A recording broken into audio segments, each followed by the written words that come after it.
Kata Tok Guru saya, Tok Guru Siddiq Noh, dia kata ramai fail, dia kata.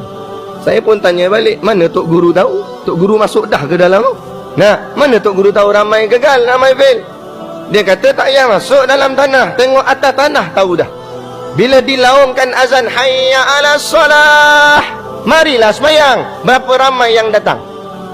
Sungai Petani rata-rata ramai anak Melayu, orang Melayu. Tapi sekerat ni saja yang boleh hadir ke rumah Allah. Nah, dia ajak. Yang memanggil siapa?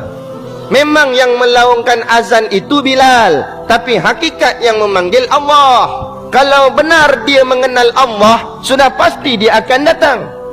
Sebab dia tahu Allah Tuhan. Tak payah kata kita buat contoh bandingan lah.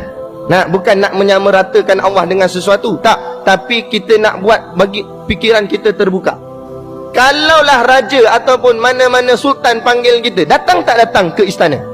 Datanglah. Berani tak datang? Kang dia ambil tindakan dan sebagainya, takut kita. Tu raja, sultan, dia manusia, kita manusia. Dia makan nasi, kita makan nasi juga. Dia berak keluar tahi, kita pun berak keluar tahi. Sama saja. Ni Allah Ta'ala, Tuhan kita. Allah panggil kita, kita buat tak peduli. Nampak? Maka siapa yang lebih kita takutkan? Adakah raja sultan yang setaraf manusia dengan manusia, cuma kedudukan di dunia berbeza dari sudut pangkat dan jawatan? Adapun Allah, Tuhan yang mencipta kita.